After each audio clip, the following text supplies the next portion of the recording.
ઓમ શ્રી ગણેશાય નમઃ. જય શ્રી કૃષ્ણ મિત્રો. આજે આપણે શ્રી ગણેશજીની કથા સાંભળીશું. મિત્રો, શ્રી ગણેશને બુધવાર મંગળવાર બંને દિવસ સમર્પિત છે અને ગણેશજીની કથા તમે રોજ સાંભળો તો બી ખૂબ શુભ છે અને રોજ ન સાંભળી શકો તો મંગળવાર બુધવાર અથવા ભગવાન ગણેશના તહેવારોમાં તમે સાંભળો, ચોથમાં સાંભળો, સંકટ ચોથ વિનાયક ચોથમાં, તો બી ઘણું શુભ માનવામાં આવે છે. ભગવાન ગણેશની કૃપા સદા આપણા પર રહે છે અને આપણા ઘરના પરિવારના વિઘ્ન ભગવાન ગણેશ હરે છે. તો આજે આપણે સાંભળીએ મા લક્ષ્મી અને ગણેશજીની કથા.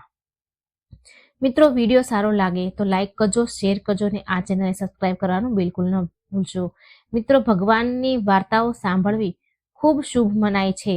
આપણા મનના વિકાર દૂર થાય છે અને મનને શાંતિ પ્રદાન થાય છે. ખૂબ ભાગ્યશાળી હોય છે જે ભગવાનની કથાઓ સાંભળી શકે છે. તો મિત્રો, ભગવાનનું નામ શ્રદ્ધાથી કોમેન્ટ બોક્સમાં જરૂર લખજો અને આ કથા તમને કેવી લાગી એ પણ તમે મને જરૂર જણાવજો. જય શ્રી ગણેશ. ઓમ ગંગ ગણપતિ નમઃ. લક્ષ્મીજી અને ગણેશજીની આરાધના માટે સૌથી શુભ માનવામાં આવે છે આ દિવસને.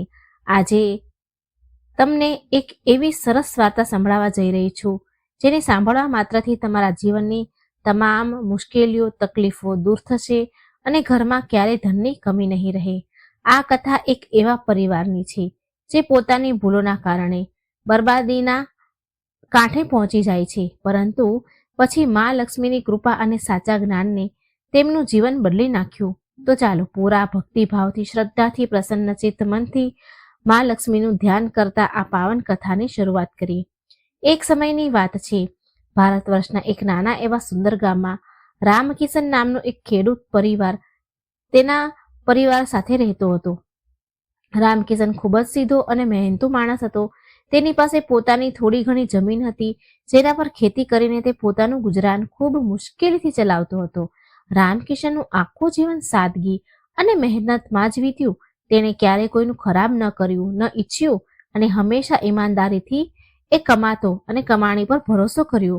રામકિશનના પરિવારમાં તેની પત્ની અને 2 યુવાન દીકરા પણ હતા. મોટા દીકરાનું નામ ધનરાજ અને નાના દીકરાનું નામ શરદ. બંને દીકરા શરીરથી ખૂબ જ મજબૂત અને કામ કરવામાં ખૂબ હોશિયાર. રામકિશને પોતાના બંને દીકરાઓ પર ખૂબ જ ગર્વ હતો એને, કારણ કે તેઓ બંને શહેરમાં જઈને સારું એવું કામ કરતા અને ખૂબ પૈસા કમાતા. ધનરાજ અને શરદની કમાણી એટલી સારી હતી કે જો તે ઈચ્છે ને તો તેમનો પરિવાર ગામનો સૌથી અમીર પરિવાર બની શકતો હતો. રામકિશન હંમેશા એ જ સપનું જોતો હતો કે તેના બંને દીકરા જે પૈસા કમાઈને લાવે છે તેનાથી તેમનું જૂનું ઘર નવું બની જશે અને ઘરમાં સુખ સુવિધાની બધી વસ્તુઓ આવશે. પરંતુ રામકિશનની આ વિચારધારા અને તેનું સપનું હકીકતમાં બદલાઈ રહ્યું ન હતું અને તેનું સૌથી મોટું કારણ તેના દીકરાઓની એક ખૂબ ખરાબ લત હતી. ધનરાજ અને શરદ બંને ખૂબ મહેનતુ તો હતા અને દિવસભર પરસેવો પાડીને ભારે કામ પણ કરતા હતા, જેનાથી તેમને સાંજે સારા પૈસા મળતા હતા. પરંતુ જેવો સૂરજ આથમે અને સાંજ પડે કે તેમની મતિ ભ્રષ્ટ થઈ જતી. એ જ ગામના એક મહોલ્લામાં બીરુ નામનો એક લુહાર રહે. બીરુ લુહાર કહેવા ખાતર તો લોખંડનું કામ કરતો, પરંતુ એની અસલ ધંધો તેનો કંઈક બીજો જ હતો. બીરુ લુહાર ખૂબ જ ચાલાક અને લાલચુ પ્રકારનો માણસ. તેણે પોતાના ઘરની પાછળ છુપાઈને દારૂ વેચવાનો અડ્ડો બનાવી લીધો હતો. બીરુ લુહારની જીભ એટલી મીઠી હતી કે ગામના ભોળા લોકોને પોતાની વાતોમાં પટાવી લેતો. એ લુહારે જાણી જોઈને ધનરાજ અને શરદ જેવા નવયુવાનને નિશાન બનાવ્યું. તે જાણતો હતો કે રામકિશનના બંને દીકરા સારું કેવું કમાય છે, તેથી તેણે ધીરે ધીરે એ બંનેને દારૂની લત લગાડી લીધી. રોજ સાંજે જ્યારે ધનરાજ અને શરદ કામેથી ઘરે આવે તો તેઓ સીધા ઘરે ન જાય, એના બદલે એ બીરુ લુહારના અડ્ડા પર પહોંચી જાય. બીરુ તેમને ખૂબ પ્રેમથી બેસાડે અને કહે કે દિવસભરનો થાક ઉતારવા માટે આ ખૂબ જ જરૂરી છે. શરૂઆતમાં તો તેમણે મફતમાં બધું પીવડાવ્યું, આદત પાડી, પરંતુ જ્યારે તેઓ પૂરી રીતે પકડમાં આવી ગયા તો બીરુ તેમની પાસેથી તેમની મહેનતની કમાણીના બધા પૈસા પડાવવા લાગ્યો. રામકિશન ઘરના દરવાજે બેસીને પોતાના દીકરાઓની રાહ જુએ. તેની ઘરડી આંખો રસ્તા તરફ ટકી રહેતી કે ક્યારે તેના દીકરા આવે અને ઘરમાં ખુશીઓ લાવે. પરંતુ જ્યારે પણ ધનરાજ અને શરદ ઘરે પાછા આવે તો નશામાં ધૂત હોતા અને ખાલી હાથે પાછા આવતા. જે પૈસા ઘરની તરક્કીમાં લગાવવા જોઈએ તે બીરુ લુહારની તિજોરીમાં જઈ રહ્યા હતા. આ સિલસિલો રોજનો થઈ ગયો. રામકિશન જ્યારે પોતાના દીકરાઓને સમજાવે તો તે નશામાં હોવાને કારણે તેની એક ન સાંભળે અને ઉપરથી પોતાના પિતા સાથે દલીલ કરવા લાગે. ઘરનું વાતાવરણ જે ક્યારેક શાંતિપૂર્ણ હતું હવે કંકાસ કકળાટમાં બની ગયું, અશાંતિનું ઘર બની ગયું. લુહાર માત્ર રામકિશનના દીકરાઓને જ નહીં પરંતુ તે આખા મહોલ્લાના ઘણા અન્ય લોકોને પણ આ રીતે બરબાદ કરી રહ્યો હતો. તેને એ વાતથી કોઈ ફરક પડતો ન હતો કે કોઈનું ઘર ઉજળી રહ્યું છે, કોઈના મા બાપ દુઃખી થઈ રહ્યા છે, કોઈના બાળકો ભૂખ્યા સૂઈ રહ્યા છે. તેને તો બસ પોતાના નફાથી જ મતલબ. તે રોજ નવી નવી ઉપાયો લગાવે, તરકીબો લગાવી લોકોને ઉધાર પણ આપતો, ઉધારમાં પણ એ નશો આપતો અને પછી તેમની પાસેથી વ્યાજ સહિત પૈસા વસૂલતો. રામકિશનને એ જોઈને ખૂબ જ દુઃખ થતું હતું કે તેના યુવાન દીકરા જે તેના ગડપણનો સહારો છે, ગડપણની લાકડી જ બનવા જોઈએ, તેઓ પોતાને અને પોતાના પરિવારને ગરીબીના દલદલમાં ધકેલી રહ્યા છે. એક દિવસ રામકિશને ખૂબ હિંમત ભેગી કરી અને પોતાના દીકરાઓ સાથે વાત કરવાનું વિચાર્યું. સવારનો સમય હતો અને બંને દીકરા કામ પર જવાની તૈયારી કરી રહ્યા હતા. તે સમયે તેઓ નશામાં ન હતા, તેથી રામકિશને વિચાર્યું કે કદાચ આજે તેની વાતની એમના પર કોઈ અસર પડે. રામકિશને ખૂબ પ્રેમથી ધનરાજ અને શરદને પોતાની પાસે બેસાડ્યા અને કહ્યું, બેટા, તમે બંને આટલી બધી મહેનત કરો છો, લોહી પરસેવો એક કરો છો, પરંતુ તમારા હાથમાં કંઈ જ બચતું નથી. જો આપણું ઘર કેટલું જૂનું થઈ ગયું છે, છત ટપકે છે અને ઘરમાં રાશન પાણી લાવવા માટે પણ વિચારવું પડે છે. પેલા બીરુ લુહારના ચક્કરમાં તમે તમારી જવાની અને પૈસા બંને બરબાદ કરી રહ્યા છો, જીવન ખોઈ રહ્યા છો. પોતાની વાત સાંભળીને ધનરાજનું માથું થોડું ઝૂકી ગયું. તેને તેની ભૂલનો અહેસાસ તો થતો હતો, પરંતુ લત એટલી બધી ખરાબ પડી ગઈ હતી કે સાંજ પડતા જ તેના પગ આપોઆપ બીરુના ઘર તરફ વળી જતા. શરદે પણ કહ્યું કે પિતાજી, અમે કોશિશ કરીએ છીએ કે આજથી ત્યાં નહીં જઈએ, પરંતુ જેવી જ સાંજ પડે અને મિત્રો સાથે મળી અને બીરુ લુહારના અડ્ડા પર ચાલી જાય. એનો અવાજ એને રોકી નતો શકતો. રામકિશને ઊંડો શ્વાસ લીધો અને મનમાં ને મનમાં મા લક્ષ્મીને યાદ કર્યા કે હે માં, મારા બાળકોને સદબુદ્ધિ આપો, નહીં તો આ લુહાર મારા આખા પરિવારને રસ્તા પર લાવી દેશે. રામકિશનની સમજાવટ અને ભગવાનનું નામ લીધા પછી તે દિવસે તો ધનરાજ અને શરદે મનમાં નક્કી કરી લીધું હતું કે તેઓ હવે પોતાની મહેનતની કમાણીને આમ બરબાદ નહીં થવા દે. બંને ભાઈઓ ઘરેથી નીકળ્યા અને શહેર તરફ કામ કરવા ગયા. તે દિવસે તેમણે તનતોડ મહેનત કરી, તડકામાં પરસેવો પાડ્યો, ભારે કોથળા ઉપાડ્યા અને સાંજ સુધી ખૂબ કામ કર્યું. તેમની મહેનત જોઈને તેમનો માલિક પણ ખુશ થઈ ગયો અને તેમને તે દિવસથી મજૂરી સાથે કંઈક ઇનામના પૈસા પણ આપ્યા. સાંજે જ્યારે તેના ખિસ્સામાં સારા એવા પૈસા આવ્યા તો બંને ભાઈઓના ચહેરા ખીલી ઉઠ્યા. તેમણે વિચાર્યું કે આજે તો આ પૈસા લઈ જઈને પિતાજીના હાથમાં આપીશું અને મા માટે થોડા ફળ પણ લઈ જશું. આમ વિચારીને તેઓ બંને ખુશી ખુશી ગામ તરફ પાછા ફર્યા. પરંતુ બુરાઈ એટલી સરળતાથી પીછો ક્યાં છોડે છે. બીરુ લુહાર જે પોતાની દુકાન પર બેઠો ગીત જેવી નજર લગાવીને રહેતો હતો, તેનો તો બસ આ જ સમયની રાહ હતી. જેવા ધનરાજ અને શરદ તેના મહોલ્લામાં વળ્યા, ગલીમાં પસાર થવા લાગ્યા કે બીરુએ તેમને જોઈ લીધા. તેને જોયું કે આજે બંને ભાઈઓની ચાલમાં એક અલગ જ ખુશી છે અને તેઓ સીધા ઘર તરફ જઈ રહ્યા છે. તેની તરફ જોઈ પણ નથી રહ્યા. બીરુ સમજી ગયું કે આજે આમના ખિસ્સા ગરમ છે અને જો આ સીધા ઘરે જતા રહ્યા તો તેનો આજનો ધંધો ધીમો પડી જશે. બીરુ પોતાની જગ્યાએથી ઊભો થયો અને ખૂબ મીઠા અવાજે બૂમ પાડી, અરે ઓ ધનરાજ, ઓ શરદ, શું વાત છે ભાઈ? આજે મોટા વટમાં છો. લાગે છે શહેરમાં મોટી કમાણી થઈ છે, જે પોતાના જૂના યારને પણ ભૂલી ગયા. બીરુનો અવાજ સાંભળીને બંને ભાઈઓ થંભી ગયા. ધનરાજે શરદ તરફ જોયું અને શરદે ધનરાજ તરફ જોયું. તેમણે વિચાર્યું કે બસ એકવાર રામ રામ કરીને આગળ નીકળી જઈશું, રોકાશું નહીં. ધનરાજે કહ્યું, ના કાકા, આજે થોડી ઉતાવળ છે, ઘરે પિતાજી રાહ જોઈ રહ્યા છે. આમ કહીને તેઓ આગળ વધવા જઈ જ રહ્યા હતા કે બીરુ લુહારે પોતાનો સૌથી ખતરનાક પાસો ફેંક્યો. તે હસતા હસતા બોલ્યો, અરે, તો શું હું તમને રોકી રહ્યો છું? હું તો બસ એ કહી રહ્યો હતો કે આજે મારો જન્મદિવસ છે અને મેં મારા ખાસ મિત્રો માટે સારી એવી બોટલો મંગાવી છે. વિચાર્યું હતું કે તમે બંને સાથે ખુશી મનાવીશ, પણ ઠીક છે, તમે લોકો જાઓ, હું એકલો જ મનાવી લઈશ. મફતનો દારૂ અને બીરુની ચીકણી ચૂપડી વાતો પોતાના પર અસર દેખાડવાનું શરૂ કરી દીધું. જે સંકલ્પ તેઓએ સવારે લઈને નીકળ્યા હતા તે સાંજ પડતા નબળો પડવા લાગ્યો. શરદે ધીમેથી ધનરાજને કહ્યું, ભાઈ, કાકાનો જન્મદિવસ છે, બસ થોડી વાર બેસીને બધાએ આપીને શુભકામના આપીને આવી જઈશું. પીશું નહીં, બસ મળીને ચાલ્યા જઈશું. આજ તે ભૂલ હતી જે દરેક શરાબી કરે છે. તેઓ બંને બીરુની ઝાડમાં ફસાઈ ગયા અને તેના ખાટલા પર જઈને બેસી ગયા. બીરુએ પહેલા તો તેમને વાતોમાં ઉલઝાવ્યા, પછી ખોટી શાન બતાવી અને ધીરે ધીરે તેમની સામે દારૂ પીરસી દીધો. જે ભાઈઓ કસમ ખાઈને નીકળ્યા હતા કે આજે નહીં પીએ, તેઓ થોડી ક્ષણમાં બધું ભૂલી ગયા. એક ગ્લાસ પછી બીજો ગ્લાસ અને પછી તો ગણતરી જ ખતમ થઈ ગઈ. બીરુ લુહાર મનમાં ને મનમાં હસી રહ્યો હતો. તેણે ખૂબ ચાલાકીથી તેમના ખિસ્સામાં રાખેલા બધા પૈસા કઢાવી લીધા. જે પૈસા ઘરના સમારકામ માટે હતા, જે પૈસા માની દવા અને રાશન માટે હતા, તે બધા બીરુની તિજોરીમાં ગયા. રાત ઘણી થઈ ચૂકી હતી. બંને ભાઈઓ નશામાં ધૂત થઈને લથડિયા ખાતા ત્યાંથી નીકળ્યા. બીરુએ તેમને દરવાજા સુધી છોડ્યા અને ટોણા મારતા ધીરેથી બબડ્યો, જાઓ, હવે ઘરે જઈને તમાશો કરો. કાલે ફરી મારા શરણમાં આવશો. આ બાજુ ઘરે રામકિશન અને તેની પત્ની બેચેનીથી રાહ જોઈ રહ્યા હતા. રામકિશન વારંવાર ઉઠીને દરવાજા સુધી જતો અને અંધારામાં જોતો. તેની પત્નીએ કહ્યું, આજે તો તેમણે કસમ ખાધી હતી, જોજો આજે તેઓ જરૂર સીધા ઘરે આવશે અને બધું ઠીક થઈ જશે. રામકિશન પણ આ જ આશામાં હતો. ત્યારે જ ગલીમાં શોર સંભળાયો. કૂતરાઓના ભસવાનો અવાજ અને લથડિયા ખાતા કદમોના અવાજે રામકિશનનું દિલ તોડી નાખ્યું. જેવો દરવાજો ખુલ્યો, ધનરાજ અને શરદ એકબીજાના સહારે પડતા આખડતા ઘરની અંદર આવ્યા.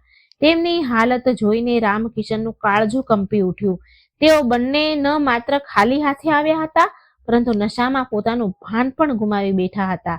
રામકિશને જ્યારે પૂછ્યું કે બેટા, આજે તો તમે વચન આપ્યું હતું મને, પછી આ બધું શું છે? તો નશામાં ચોર ધનરાજે જોરથી બૂમ પાડીને કહ્યું, અરે ડોસા, ચૂપ રહે. અમે કમાઈએ છીએ તો અમે જ ઉડાડીશું ને. તું અમને શીખવાડવા વાળો કોણ છે? પોતાના દીકરાના મોઢેથી આવા અપમાનજનક શબ્દ સાંભળીને રામકિશન તો સ્તબ્ધ રહી ગયો. જે દીકરાને તેને આંગળી પકડીને ચાલતા શીખવાડ્યું હતું, આજે એ જ તેને ચૂપ કરાવી રહ્યો છે.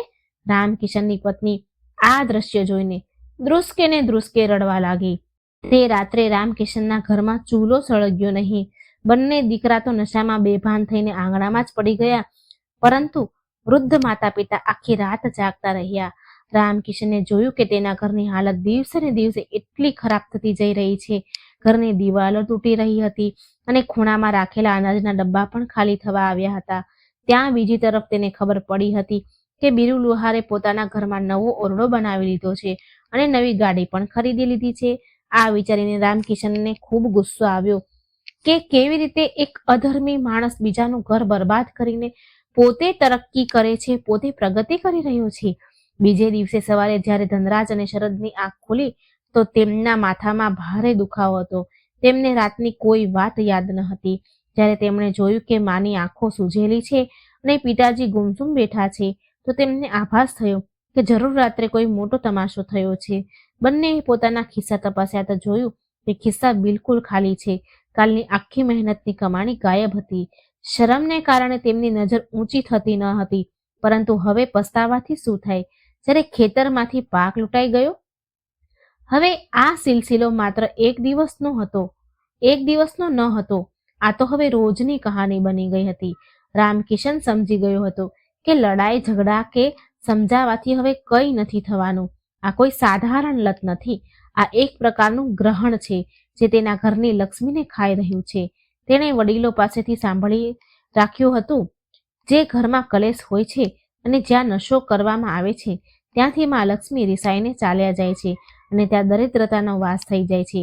રામકિશને વિચાર્યું કે મારે જ કંઈક કરવું પડશે. તેને યાદ આવ્યું કે આજે બુધવાર છે. તેના દાદાજી એવું કહેતા હતા કે બુધવારનો દિવસ ગણેશજી અને મા લક્ષ્મીને પ્રસન્ન કરવા માટે ખૂબ વિશેષ હોય છે. જો સાચી વિધિ અને શ્રદ્ધાથી માનું આવાહન કરવામાં આવે તો મોટામાં મોટું સંકટ ટળી જાય છે. રામકિશન નાઈ ધોઈને ઘરના નાના મંદિરની સામે બેસી ગયો. તેણે નક્કી કર્યું કે પોતાના પરિવારને આ નરકમાંથી બહાર કાઢીને જ રહેશે. તેણે પોતાની પત્નીને બોલાવી અને કહ્યું, સાંભળે છે, હવે રડવાથી કંઈ નથી થવાનું. આપણે આપણા ઘરના વાતાવરણને બદલવું પડશે. જ્યાં સુધી આપણા ઘરમાં પવિત્રતા નહીં આવે ત્યાં સુધી મારા દીકરાઓની બુદ્ધિ નહીં સુધરે. આજે બુધવાર છે અને આજથી આપણે એક નિયમ બનાવીશું. તેની પત્નીએ આંસુ લૂછતા પૂછ્યું, કેવો નિયમ? આપણે શું કરી શકીએ? તેઓ આપણું સાંભળે છે જ ક્યાં? આપણું કંઈ જ સાંભળતા નથી. રામકિશને ખૂબ જ ગંભીરતાથી કહ્યું, તેઓ નહીં સાંભળે પરંતુ ઉપરવાળો તો સાંભળશે ને. મેં સાંભળ્યું છે કે મા લક્ષ્મીની એક એવી પાવન કથા છે જેને જો બુધવારના દિવસે સાચા મનથી વાંચવામાં કે સાંભળવામાં આવે તો ઘરની બધી નકારાત્મક ઉર્જા ખતમ થઈ જાય છે. તે કથા માણસના મનને બદલી નાખે છે. આપણે આજ સાંજે તે કથા શરૂ કરીશું. ભલે દીકરા સાંભળે કે ન સાંભળે, આપણે આમાં આપણા ઘરમાં તે દીવો પ્રગટાવીશું. રામકિશનનો વિશ્વાસ અટલ હતો. તેને ખબર નહોતી કે આ કેવી રીતે થશે, પરંતુ તેને ભરોસો હતો કે મા લક્ષ્મી પોતાના ભક્તને ક્યારેય ખાલી નિરાશ નથી કરતા. બીજી બાજુ બીરુ લુહાર પોતાની દુકાન પર બેઠો પોતાના સાથીઓ સાથે ટહકા લગાવી રહ્યો હતો. તે કહી રહ્યો હતો કે જોયું રામકિશનના દીકરાઓને કેવું મારા પર ઈશારા પર નાચે છે. રામકિશનના દીકરા મારા કહેવા પર મારા ઈશારા પર નાચે છે. અત્યારે તો મેં તેમની અડધી કમાણી જ ખાધી છે. ધીરે ધીરે તેમની જમીન જાયદાદ બધું જ મારા નામે થઈ જશે. આ ખેડૂત લોકો મહેનત કરતા જાણે છે પરંતુ સાચવતા નથી જાણતા પૈસા. બીરુને પોતાના પાપની કમાણી પર ખૂબ ઘમંડ હતો, પરંતુ તેને એ નથી ખબર કે જ્યારે કોઈ લાચાર પિતાનો પોકાર ઈશ્વર સુધી પહોંચે છે તો મોટા મોટા પાપીઓનું સામ્રાજ્ય હલી જાય છે. રામકિશનની પ્રાર્થના હવે પોતાની અસર દેખાડવાની જ હતી, કારણ કે તેણે હવે માણસનો આશરો છોડીને દેવી શક્તિનો સહારો લીધો હતો. રામકિશને મનમાં ને મનમાં નક્કી તો કરી લીધું હતું કે તે આજે બુધવારના દિવસે મહાલક્ષ્મીની પૂજા કરશે અને પોતાના ઘરના હાલતને બદલશે. પરંતુ તેની સામે એક ખૂબ મોટો પડકાર ઊભો હતો. પૂજા પાઠ માટે થોડી સામગ્રીની જરૂર હતી. ઘરમાં ના દીવો પ્રગટાવવા માટે શુદ્ધ ઘી હતું, ના અગરબત્તી અને ના તો પ્રસાદ માટે કોઈ મીઠાઈ. અહીં સુધી કે ભગવાનને ભોગ લગાવવા માટે સાકર પણ ડબ્બામાં ખતમ થઈ ગઈ હતી. રામકિશન પોતાના ખાટલા પરથી ઉઠ્યો અને ઘરના એક ખૂણામાં ગયો જ્યાં તેણે ઘણા સમય પહેલા થોડા પૈસા છુપાવીને રાખ્યા હતા. આ પૈસા તેણે પોતાની બીમારીના સમય માટે બચાવ્યા હતા. ધ્રુજતા ધ્રુજતા હાથે તેણે એક જૂના કપડાની પોટલી ખોલી તેમાં થોડા સિક્કા અને વળેલા તૂટેલા થોડા નોટ હતા. રામકિશનને તેમને ગણ્યા. કુલ મળીને 25 નીકળ્યા.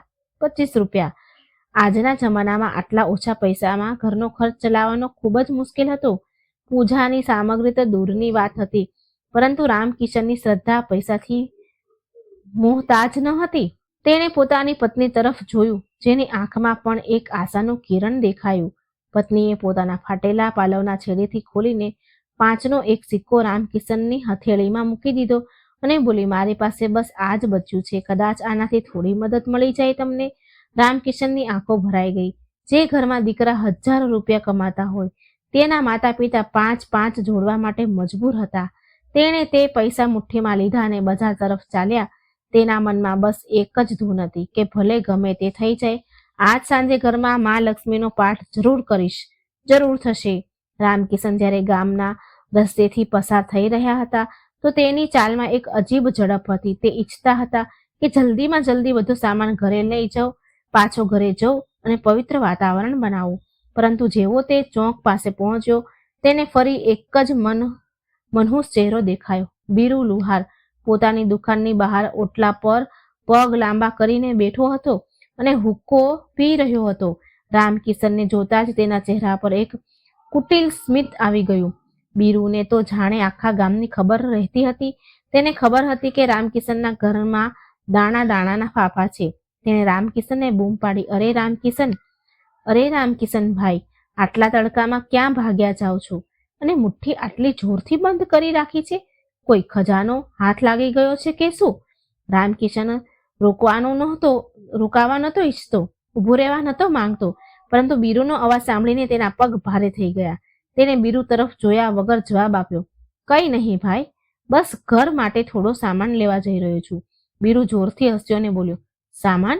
અરે સાંભળ્યું છે કે તમારા ઘરમાં તો આજકાલ ચૂલો સળાગવો પણ મુશ્કેલ થઈ ગયો છે.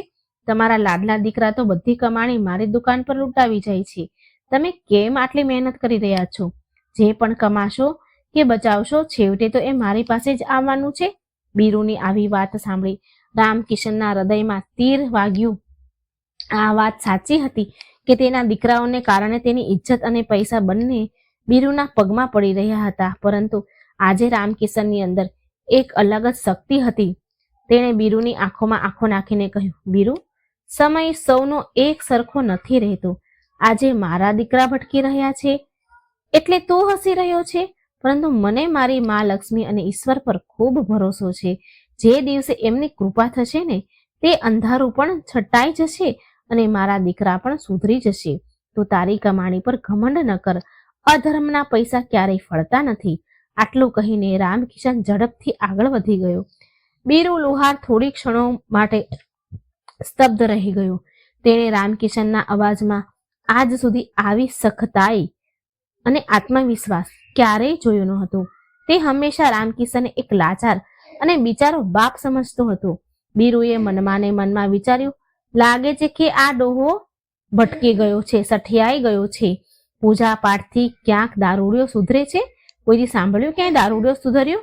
આજે સાંજે જોઈશ કે આના દીકરા આના ભજન સાંભળે છે કે મારી બોટલ સંભાળે છે. બીરુએ ફરીથી પોતાનો હુંકો ખેંચ્યો અને ધુમાડાના ગોટા બનાવવા લાગ્યો. બીજી બાજુ રામકિશન કરિયાણાની દુકાન પર પહોંચે છે. તેણે ખૂબ વિચારી સમજીને ખરીદી કરી.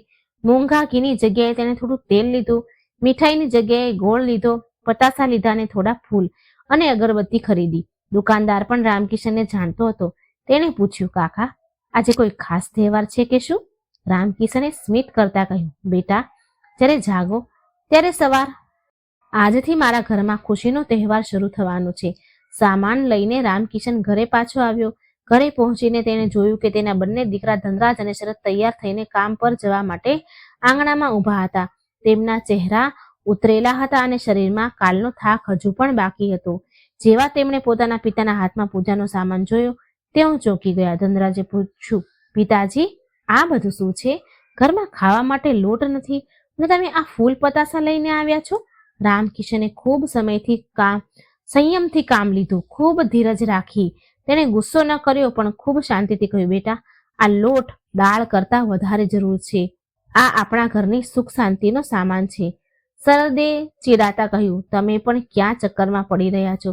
પૂજા કરવાથી જો પૈસા વરસતા હોત તો દર હરેક કોઈ પૂજારી બની જાત ને.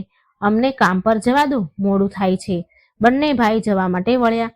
રામકિશન જાણતા હતા કે અત્યારે તેમને સમજાવવા પથ્થર પર માથું પછાડવા જેવું છે, પરંતુ તેણે તેમને દરવાજા પર રોકી લીધા.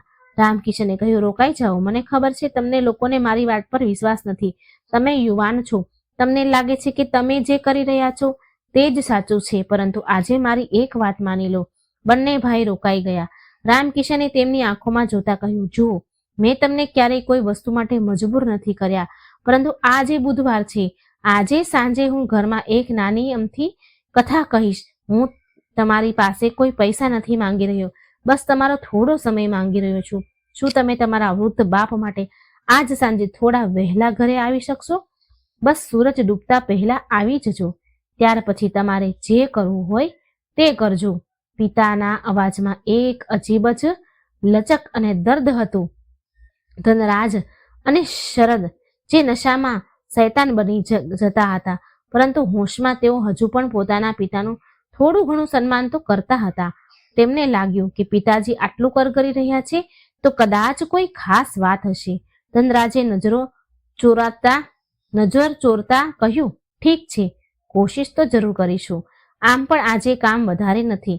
શરદે પણ માથું હલાવ્યું, હા, આવી જઈશું, પરંતુ અમારે કોઈ લાંબુ લચક ભાષણ નથી સાંભળવું. આટલું કહીને બંને દીકરા કામ પર નીકળી ગયા. તેમના ગયા પછી રામકિશનની પત્નીએ ચિંતિત થઈને પૂછ્યું, શું તમને લાગે છે તેઓ આવશે કે રોજની જેમ બીરુ તેમને ફસાવી લેશે? રામકિશને પૂજાની સામગ્રી સાફ કરતા કહ્યું, આવશે ભાગ્યવાન, જરૂર આવશે. આજે મારું દિલ કહી રહ્યું છે કે મા લક્ષ્મી આપણી લાજ રાખશે. તું બસ ઘરની સફાઈમાં લાગી જા, ઘરના ખૂણે ખૂણો ચમકાવી દે. મા લક્ષ્મી ત્યાં જ આવશે જ્યાં સફાઈ અને પવિત્રતા હોય છે. ત્યાં પછી રામકિશન અને તેની પત્ની ઘરની સફાઈમાં લાગી ગયા. તેમણે ઘરના ઝાડા સાફ કર્યા, આંગણાને છાણથી લીપ્યું અને ફાટેલા જૂના પડદા ધોઈને સુકાવ્યા.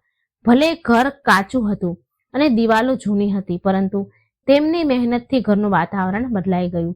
બપોર થતા થતા આખું ઘર સાફ થઈ ગયું. રામકિશને એક નાનો બાજોટ લીધો, તેના પર લાલ કપડું પાથર્યું. તેની પાસે મા લક્ષ્મી અને ગણેશજીની એક જૂની તસવીર ફોટો મૂક્યો, તેને લૂછ્યો, સાફ કર્યો અને બાજોટ પર સ્થાપિત કર્યો. જેમ જેમ સાંજ નજીક આવી રહી હતી, રામકિશનના ધબકારા વધી રહ્યા હતા. આ માત્ર એક પૂજા ન હતી, આ તેના જીવનની સૌથી મોટી પરીક્ષા હતી. એક તરફ લુહારની લાલચ અને નશો હતો જે તેના દીકરાઓને ખેંચી રહ્યો હતો, અને બીજી તરફ એક પિતાની શ્રદ્ધા અને વિશ્વાસ હતો. સૂરજ ધીરે ધીરે પશ્ચિમ દિશા તરફ નમવા લાગ્યો. પક્ષીઓ પોતાના માળા તરફ પાછા ફરતા હતા. રામકિશન વારંવાર દરવાજા તરફ જોઈ રહ્યા હતા. શું ધનરાજ અને શરદ તેમનું વચન નિભાવશે? બીજી બાજુ શહેરમાં કામ કરતા ધનરાજ અને શરદના મનમાં પણ આજે અજીબ બેચેની હતી. બપોરના જમવાના સમયે શરદે ધનરાજને કહ્યું, ભાઈ, આજે પિતાજી કંઈક વધારે જ ભાવુક થઈ રહ્યા હતા. તેમના ચહેરા જોયો હતો. તમે એમનો ચહેરો જોયો હતો? કેટલો ઉતરી ગયો હતો? ધનરાજે રોટલીનો ટુકડો તોડતા કહ્યું, હા, મને પણ ખરાબ તો લાગે છે. આપણે કમાઈએ તો ઘણું છીએ, પરંતુ બચતું કંઈ નથી. બધું પેલા બીરુના ચક્કરમાં ઉડી જાય છે. આજે મન નથી કરી રહ્યું ત્યાં જવાનું. પિતાજીએ બોલાવ્યા છે તો આજે જલ્દી ઘરે જઈએ, પરંતુ આદત ખૂબ ખરાબ વસ્તુ હોય છે.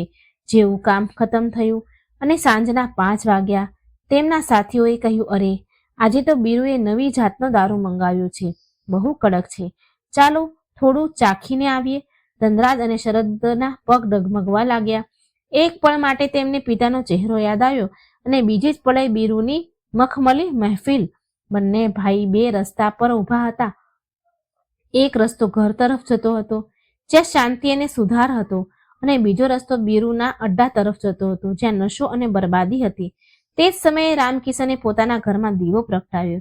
ઘીના અભાવમાં તેણે તેલનો જ દીવો પ્રગટાવ્યો હતો, પરંતુ તેની જ્યોત ખૂબ તેજ હતી. તેણે અગરબત્તી પ્રગટાવી જેની સુગંધ આખા ઘરમાં ફેલાઈ ગઈ. રામકિશને હાથ જોડીને પ્રાર્થના કરી, હે માં, મારા બાળકોને સાચો રસ્તો બતાવજે. તેમને તે રાક્ષસની ચુંગલમાંથી બચાવી લેજે. રાક્ષસ બીરુના ઝાડમાંથી બચાવી લેજે. પ્રાર્થનાની અસર હવામાં ભળવા લાગી. બીજી બાજુ ધનરાજે પોતાના સાથીઓને કહ્યું, ના, આજે નહીં અમારે આવવું. અમે પિતાજીને વચન આપ્યું છે, આજે અમારે ઘરે જવું પડશે. સાથીઓએ તેની મજાક ઉડાવી. અરે, બની ગયા ને બાપના આજ્ઞાકારી દીકરા, જા પીને તો તું આમ પણ ઘરે જ જાત. આજે કોરો જશે કે શું? પરંતુ આજે ધનરાજની અંદર ખબર નહીં ક્યાંકથી હિંમત આવી ગઈ હતી. તેણે શરદનો હાથ પકડ્યો અને કહ્યું, ચાલ શરદ, આજે બીરુનું મોઢું નથી જોવું, આજે ઘરે ચાલ. શરદ પણ તૈયાર થઈ ગયો. બંને ભાઈઓએ પોતાના પગ ઘર તરફ વધારી દીધા. આ પહેલી જીત હતી, પરંતુ બીરુ લુહાર આટલી સરળતાથી હાર ક્યાં માનવાનો હતો? તે જાણતો હતો કે સાંજના સમયે પંખી ક્યાં પાછા ફરે છે, અને તેણે તેમના રસ્તામાં ઝાડ બિછાવવાનું શરૂ કરી દીધું. સાંજનું અંધારું ઘેરાવા લાગ્યું. ધનરાજ અને શરદ ઝડપથી પોતાના ઘર તરફ વધી રહ્યા હતા. તેમના મનમાં એક અજીબ કશ્મકશ ચાલી રહી હતી. એક તરફ વર્ષો જૂની દારૂની લત તેમને પાછળ ખેંચી રહી હતી, બીજી તરફ પિતાને આપેલું વચન તેમને આગળ ધકેલી રહ્યું હતું. જેવા તેઓ બીરુ લુહારના અડ્ડા પાસે વળાંકે પહોંચ્યા કે બીરુ ત્યાં પહેલેથી જ ઊભો હતો. તેણે દૂરથી જ બંને ભાઈઓને આવતા જોઈ લીધા. બીરુએ જાણી જોઈને રસ્તા વચ્ચે પોતાનો ખાટલો નાખી રાખ્યો હતો, જેથી કોઈ પણ ત્યાંથી રોકાયા વગર ન જઈ શકે. જેવા ધનરાજ અને શરદ ત્યાં પહોંચ્યા, બીરુએ હાથ ઉઠાવીને તેમને રોક્યા અને પોતાના સૌથી ચીકણા સ્મિત સાથે બોલ્યા, અરે, મારા શેરો, આજે આટલા જલ્દી ઘરે જવાની શું આફત આવી ગઈ? જો આજે તો મોસમ પણ કેટલું સરસ છે, સુંદર છે. મેં તમારા બંને માટે કડક વાળી બોટલ અલગથી કાઢીને રાખી છે. બસ 2 ઘૂંટ લગાવી લો, પછી ચાલ્યા જજો. પૈસા નથી તો શું થયું? તમારો ભાઈ બીરુ હજુ જીવતો છે. ઉધાર લખી રહીશ. બીરુની વાતમાં એવો જાદુ હતો કે શરદના પગ ત્યાં જ થંભી ગયા. તેની નજર એ તરફ વળી ગઈ જ્યાં બીરુના બાકી ગ્રાહક બેસીને પી રહ્યા હતા. શરદે લલચાયેલી નજરોથી ધનરાજ તરફ જોયું અને ધીમા અવાજે કહ્યું, ભાઈ, કાકા ઠીક જ તો કહી રહ્યા છે. બસ થોડી વાર બેસી લઈએ, પછી ચાલ્યા જઈશું. પિતાજીને શું ખબર પડવાની? ધનરાજ પણ એક પળ માટે ડગમગ્યો. તેની અંદરની તલબે જોર માર્યું, પરંતુ ત્યારે જ તેને સવારની તે ઘટના યાદ આવી ગઈ જ્યારે તેના પિતાજીએ ધ્રુજતા હાથે 5નો સિક્કો ગણ્યા હતા. 5 સિક્કા ગણ્યા. તેને પોતાના પિતાનો તે નિરાશ અને લાચાર ચહેરો યાદ આવ્યો. ધનરાજે પોતાની મુઠ્ઠી વાંખી લીધી. તેણે શરદનો હાથ જોરથી પકડ્યો અને ખેંચ્યો. ધનરાજે બીરુની આંખોમાં જોતા સખ્ત અવાજમાં કહ્યું, ના કાકા, આજે નહીં. આજે અમારા ઘરમાં પૂજા છે અને અમે પિતાજીને વચન આપ્યું છે. રસ્તો છોડો, અમારે મોડું થઈ રહ્યું છે. બીરુ આ સાંભળીને તો સ્તબ્ધ રહી ગયો. તેને ક્યારેય ધનરાજના અવાજમાં આટલો દમ નહોતો જોયો. બીરુએ ફરીથી પેંતરો બદલ્યો અને ટોણા મારતા કહ્યું, અરે વાહ, 100 ઉંદર મારીને બિલાડી હજ કરવા ચાલી. તમે લોકો આને પૂજા? કાલ સવારે જ્યારે નશો તૂટશે ત્યારે ફરી મારા પગમાં પડશો. જાઓ, જઈને પોતાના ઘરડા બાપની આરતી ઉતારો. બીરુ અને તેના સાથીઓ જોર જોરથી હસવા લાગ્યા. તેમનું હસવું ધનરાજ અને શરદના દિલ પર હથોડાની જેમ વાગ્યું, પરંતુ આજે તેમણે વળતો જવાબ ન આપ્યો. તેઓ ચૂપચાપ માથું ઝુકાવીને ત્યાંથી નીકળી ગયા.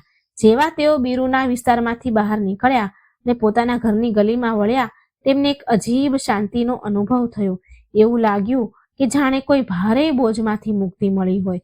જેમ જેમ તેઓ ઘરની નજીક આવી રહ્યા હતા, હવામાં એક ભૂઈની સુગંધ તરી રહી હતી. અગરબત્તીની સુગંધ હતી જે તેમના ઘરેથી જ આવી રહી હતી. ઘરના દરવાજા પર પહોંચીને બંને ભાઈ રોકાઈ ગયા. તેમણે જોયું કે તેમનું કાચું મકાન આજે કંઈક અલગ જ લાગી રહ્યું હતું.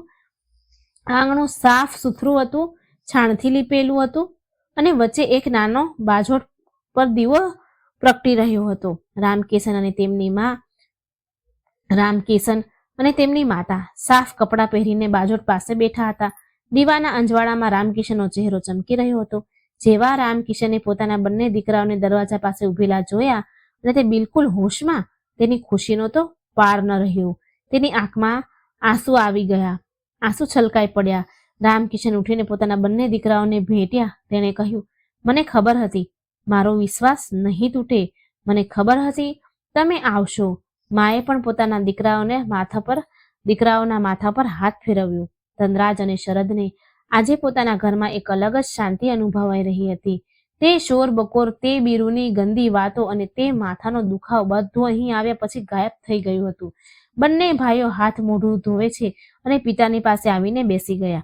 રામકિશને કહ્યું, બેટા, આજે તમે બંનેએ પોતાની ઈચ્છા શક્તિ બતાવીને એ સાબિત કરી દીધું છે કે તમે ઈચ્છો તો કંઈ પણ કરી શકો છો. આજે બુધવાર છે અને આજે આપણે મા લક્ષ્મીની પાવન કથા સાંભળીશું, જેને સાંભળવાથી રાજા રંક બની જાય છે અને રંક રાજા. આ કથા આપણને શીખવે છે કે જીવનમાં ધનનું અસલ મહત્વ શું છે અને તે કોની પાસે ટકે છે. ધનરાજે ખૂબ શ્રદ્ધાથી પૂછ્યું, પિતાજી, એવી તો કઈ કથા છે જેના વિશે તમે સવારે મને વાત કરી રહ્યા હતા? અમને પણ સંભળાવો. રામકિશને દીવાની જ્યોતને સરખી પ્રગટાવી, મા લક્ષ્મી અને ગણેશજીને પ્રણામ કર્યા અને કથા શરૂ કરતા પહેલા બોલ્યા, જુઓ દીકરાઓ, આ વાર્તા એક સાહુકાર અને તેના 7 દીકરાઓની છે, પરંતુ આ હકીકતમાં દરેક તે માણસની વાર્તા છે જે ભટકી જાય છે. આને ધ્યાનથી સાંભળજો, કારણ કે આમાં જીવનનું તે રહસ્ય છુપાયેલું છે જે તમને કોઈ સ્કૂલ, કોલેજમાં કે કઈ જગ્યાએ પણ શીખવાડવામાં નહીં આવે. કોઈ શીખવી નહીં શકે. ઘરનું વાતાવરણ પૂરી રીતે બદલાઈ ચૂક્યું હતું. બહાર અંધારું હતું, પરંતુ રામકિશનના ઘરમાં જ્ઞાનનું અજવાળું થવાનું હતું. ત્રણેય, ધનરાજ, શરદ અને તેમની માં, ખૂબ ધ્યાનથી રામકિશન તરફ જોવા લાગ્યા. રામકિશને પોતાની આંખો બંધ કરી ઈશ્વરનું સ્મરણ કર્યું અને પોતાના ભારે પરંતુ સૌમ્ય અવાજમાં કથા શરૂ કરી. પ્રાચીન સમયની વાત છે. એક નગરમાં એક ખૂબ જ મોટો એક ધનવાન સાહુકાર રહેતો હતો. સાહુકાર પાસે ધન દોલતની કોઈ કમી ન હતી. તેના ઘરમાં હીરા મોતી એવા વેરાયેલા રહેતા જાણે કાંકરા પથ્થર. તે સાહુકારના 7 દીકરા અને 7 વહુઓ હતી. સાહુકારનો પરિવાર ખૂબ મોટો હતો અને તે પોતાના પરિવારને ખૂબ પ્રેમ કરતો હતો. પરંતુ તે ઘરમાં એક મોટી ખામી હતી. ત્યાં ધન તો ઘણું હતું, પરંતુ તે ધનની કદર કોઈને ન હતી. સાહુકારની જે સૌથી નાની વહુ હતી તે ખૂબ સંસ્કારી અને સમજદાર હતી, પરંતુ બાકીની 6 વહુઓ અને સાહુકારની પત્નીને પોતાના ધન પર ખૂબ જ ઘમંડ હતો. એક દિવસની વાત છે. ઘરમાં જમવાનું બની રહ્યું હતું. સાહુકારની પત્ની એટલે પેલા 7 છોકરાઓની માં રસોડામાં કામ કરી રહી હતી. ત્યારે દરવાજા પર એક ભિક્ષુક આવ્યો. તે ખૂબ જ દયનીય અવસ્થામાં હતો. કપડાં ફાટેલા હતા અને તે ભૂખથી બેહાલ લાગી રહ્યો હતો. તેણે દરવાજા પર બૂમ પાડી, માં, બહુ ભૂખ લાગી છે, કંઈક ખાવાનું આપો. ઈશ્વર તમારા ભંડાર ભરેલા હંમેશા રાખે. તે સમયે સાહુકારની પત્ની હાથમાં કંઈક કામ કરી રહી હતી. તેના હાથમાં કંઈક કામ હતું. તેણે ભિક્ષુકનો અવાજ સાંભળ્યો, પણ તેને અણસાંભળ્યો કરી દીધો. ભિક્ષુકે ફરીથી બૂમ પાડી, માં, એક રોટલીનો ટુકડો જ આપી દો. 2 દિવસથી મેં કંઈ ખાધું નથી. સાહુકારની પત્નીને ખૂબ ગુસ્સો આવ્યો. તે બહાર નીકળી અને તે ભિક્ષુકને ધમકાવવા લાગી, ચાલ્યો જા અહીંથી, જોતો નથી હું અત્યારે કામ કરું છું, વ્યસ્ત છું. તારા જેવા લોકોને કોઈ કામ ધંધો તો નથી, બસ ભીખ માંગવા આવી જાઉં છું. મારી પાસે અત્યારે તને આપવા માટે કંઈ જ નથી અને ના તો મારી પાસે સમય પણ છે. રામકિશન અહીં અટક્યો અને પોતાના દીકરાઓ તરફ જોયું. તેઓ બંને ખૂબ ધ્યાનથી સાંભળી રહ્યા હતા. રામકિશનને આગળ દીકરાઓ, ધ્યાન આપજો. જ્યારે ઘરના દરવાજેથી કોઈ ભૂખ્યું ખાલી હાથે પાછું ફરે છે તો તે એકલો નથી જતો, તે પોતાની સાથે તે ઘરની બરકતને પણ લઈ જાય છે. સાહુકારની પત્નીએ તે ભિક્ષુકને ધુતકારીને ભગાડી દીધો. ભિક્ષુકની આંખમાં આંસુ આવી ગયા અને તે કંઈ બોલ્યા વગર ત્યાંથી ચાલ્યો ગયો. પરંતુ આ ભિક્ષુક કોઈ સાધારણ માણસ ન હતો. તે સ્વયં પરીક્ષા લેવા આવ્યા હતા. થોડી વાર પછી સાહુકારની પત્ની જ્યારે કામ પતાવીને બેઠી તો તેની ભૂલનો અહેસાસ ન થયો. તેને લાગ્યું કે તેણે પોતાનો સમય બચાવ્યો છે, પરંતુ તેને એ ખબર નહોતી કે તેણે પોતાના પગ પર કુહાડી મારી છે. તે જ દિવસે સાંજે જ્યારે સાહુકાર પોતાની દુકાનેથી ઘરે આવ્યો તો તેણે જોયું કે તેની દુકાનમાં રાખેલો બધો હિસાબ કિતાબ ગડબડ થઈ ગયો. જે લેણદારો હતા તેઓ પૈસા માંગવા આવી રહ્યા હતા અને જે દેવાદાર હતા તેઓ ફરી રહ્યા હતા. આ તો બસ શરૂઆત હતી. શરદે વચ્ચે ટોકતા પૂછ્યું, પિતાજી, શું માત્ર એક ભિખારીને ભગાડવાથી આટલું બધું થઈ શકે છે? રામકિશને સ્મિત કરતા કહ્યું, બેટા, વાત ભિખારીની નથી, વાત અહંકાર અને દયાની છે. જેના મનમાં દયા નથી હોતી, માં લક્ષ્મી ત્યાં એક ક્ષણ પણ નથી રોકાતા. રામકિશને પોતાની વાતને આગળ વધારતા કહ્યું, દીકરાઓ, તે ભિક્ષુકના ગયા પછી સાહુકારની પત્ની તો પોતાના કામમાં લાગી ગઈ, પરંતુ નિયતિએ પોતાની રમત રમવાનું શરૂ કરી દીધું. કહે છે ને કે જ્યારે લક્ષ્મી રિસાય છે તો સૌથી પહેલા માણસની બુદ્ધિ હરી લે છે. બરાબર એવું જ પેલા સાહુકારના પરિવાર સાથે થયું. તે જ રાતની વાત છે. સાહુકારનો મોટો દીકરો જે બીજા શહેરમાંથી વેપાર કરીને પાછો ફરતો હતો, રસ્તામાં ડાકુઓએ તેને ઘેરી લીધો. તેનો બધો માલ, બળદગાડું અને રોકડ બધું જ લૂંટી લેવામાં આવ્યું. તે જીવ બચાવીને ખાલી હાથે ઘરે પાછો ફર્યો. બીજે જ દિવસે ખબર આવી કે સાહુકારનો સૌથી મોટું જે ગોદામ હતું, જ્યાં લાખોનું અનાજ અને કિંમતી સામાન રાખ્યો હતો, ત્યાં અચાનક આગ લાગી. જોતજોતામાં સાહુકારની પેઢીઓની કમાણી સળગીને રાખ થઈ ગઈ. જે ઘરમાં કાલ સુધી લક્ષ્મીજીનો વરસાદ થતો હતો ત્યાં હવે સન્નાટો ફેલાઈ ગયો. સાહુકાર સમજી શકતો ન હતો કે અચાનક આ બધું શું થઈ રહ્યું છે. જ્યોતિષ પાસે ગયો, પૂજા પાઠ કરાવી, પરંતુ વિનાશનું પૈડું ચાલી ચૂક્યું હતું. તેને રોકવું હવે કોઈના હાથની વાત ન હતી. ધીરે ધીરે સાહુકારનો વેપાર ઠપ્પ થઈ ગયો. જે લેણદારો કાલ સુધી સાહુકારની સામે હાથ જોડીને ઉભા રહેતા, આજે તેઓ પોતાના પૈસા વસૂલવા માટે દરવાજા પર ગાળાગાળી કરવા લાગ્યા હતા. સાહુકારની ઇજ્જત, જે તેને વર્ષોથી મહેનત કરીને જે ઇજ્જત કમાઈ હતી, માટીમાં મળી રહી હતી. નોબત ત્યાં સુધી આવી ગઈ કે ઘરના ઘરેણાં, વાસણ અને કિંમતી સામાન પણ વેચીને ખાવું પડી રહ્યું હતું. તે 7 વહુઓ જે ક્યારેય રાણીઓની જેમ રહેતી હતી અને જેના પગ જમીન પર નહોતા પડતા, હવે તેમને ઘરનું કામ જાતે કરવું પડી રહ્યું હતું. પરંતુ અહંકાર હજુ પણ પૂરી રીતે તૂટ્યો ન હતો. થોડા મહિના વીત્યા અને ઘરમાં ખાવાના ફાફા પડ્યા. એક દિવસ એવો આવ્યો જ્યારે ઘરમાં એક દાણો પણ અનાજ ન હતું. સાહુકારની પત્ની જેણે પેલા ભિક્ષુકને ધુતકારીને ભગાડ્યો હતો, આજે પોતે ભૂખથી ટળવળી રહી હતી. બપોરનો સમય હતો. સાહુકાર પોતાની પત્નીને કહે છે, હે ભાગ્યવાન, પેટમાં ઉંદરો દોડી રહ્યા છે. જો ઘરમાં કંઈ બચ્યું હોય તો લાવને. પત્ની રસોડામાં ગઈ. તેને દરેક ડબ્બા ખોલ્યા, ફંફોળ્યા, દરેક માટલું જોયું, પરંતુ સિવાય ધૂળના ત્યાં કંઈ ન મળ્યું. તે ખાલી હાથે બહાર આવી અને રડતા રડતા બોલી, સ્વામી, આજે તો ઘરમાં પાણી સિવાય કંઈ નથી. આ સાંભળીને સાહુકારનું માથું ઝૂકી ગયું. સાહુકારે તેની પત્નીને તેની ભૂલ યાદ અપાવી અને ભારે મનથી કહ્યું, યાદ છે તને? થોડા મહિના પહેલા એક ભિક્ષુક આવ્યો હતો અને તે તેને અપમાનિત કરીને ભગાડી દીધો હતો. તેણે કહ્યું હતું કે ઈશ્વર તમારા ભંડાર ભરેલા રાખે, પરંતુ તે પોતાના અહંકારમાં તેને ખાલી હાથે પાછો કાઢ્યો. આજે તેનો જ શ્રાપ આપણને લાગ્યો છે. આપણે અન્નનું અપમાન કર્યું એટલે આજે અન્ન આપણાથી દૂર થઈ ગયું. સાહુકારના 7 દીકરા જે ક્યારેક એશો આરામની જિંદગી જીવતા હતા, હવે કામની શોધમાં આમ તેમ ભટકવા લાગ્યા, પરંતુ તેમને કોઈ કામ નહોતું આપતું. લોકો કહેતા હતા, અરે, આ તો પેલા શેઠના દીકરા છે, જેમણે ક્યારે તણખલું પણ નથી તોડ્યું. આ શું કામ કરશે? ચારે બાજુથી અપમાન અને નિરાશા જ હાથ લાગી રહી હતી. ધનરાજ અને શરદ ધ્યાનથી સાંભળજો.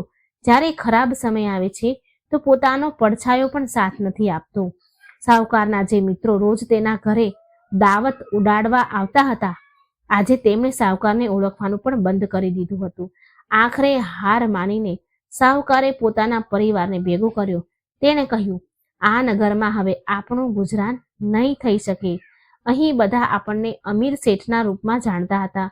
હવે આ ગરીબીનો તમાશો આપણે અહીં રહીને સહી નહીં શકીએ. આપણે આ નગર છોડીને કોઈ બીજા દેશ કે નગરમાં જવું પડશે, જ્યાં આપણને કોઈ જાણતું ન હોય અને આપણે મજૂરી કરીને આપણું પેટ ભરી શકીએ. વિચારો દીકરાઓ, જે માણસના નામનો સિક્કો ચાલતો હતો, આજે તેને પોતાનું ઘર છોડવું પડી રહ્યું હતું. બીજી સવારે અંધારામાં સાહુકાર અને તેનો આખો પરિવાર ફાટેલા તૂટેલા જૂના કપડામાં પોતાનું ઘર છોડીને નીકળી ગયા. ના પગમાં જૂતા ચપ્પલ હતા, ના માથા પર છતની આશા. તેઓ ચાલતા રહ્યા. રસ્તામાં તડકો, ધૂળ, ધૂપ અને ભૂખે તેમની હાલત બેહાલ કરી દીધી. બાળકો ભૂખ્યા રડી રહ્યા હતા. વહુ થાકીને લોથપોથ થઈ ગઈ હતી. ચાલતા તેઓ એક ગાઢ જંગલમાં પહોંચ્યા. બપોરનો આકરો તાપ હતો. તેઓ એક મોટા ઝાડ નીચે આરામ કરવા બેઠા. ત્યારે જ સાહુકારની નજર પાસે જ વહેતી એક નદી પર પડી. તેણે પોતાના દીકરાઓને કહ્યું, જાઓ, નદીમાંથી થોડું પાણી લઈ આવો અને જુઓ, જો જંગલમાં કોઈ કંદ મૂળ કે ફળ મળી જાય તો લઈ આવો. સૌના પ્રાણ બચી જાય. સાહુકારના દીકરાઓ જેમાંથી 4 શિકાર કરવા અને ફળ શોધવા ગયા અને 3 પાણી લેવા ગયા. પરંતુ દુર્ભાગ્ય જુઓ, જંગલમાં પણ તેમનો પીછો ન છૂટ્યો. જે દીકરા ફળ શોધવા ગયા હતા તેમને થોડા ઝેરી ફળ મળ્યા, જેને ખાવા યોગ્ય સમજીને તેઓ લઈ આવ્યા, અને જે પાણી લેવા ગયા હતા તેમના પગ લપસ્યા અને ઘડો ફૂટી ગયો. જ્યારે તેઓ ખાલી હાથે અને ઝેરી ફળ લઈને પાછા આવ્યા તો સાહુકારે પોતાનું માથું ફૂટ્યું. તેણે કહ્યું, હે વિધાતા, આ કેવી પરીક્ષા છે? શું અમારા પાપ એટલા બધા મોટા છે કે અમને જંગલમાં પણ ચેન નહીં મળી રહ્યું? તે રાત્રે તેમને ભૂખ્યા પેટે જ ઝાડ નીચે સૂવું પડ્યું.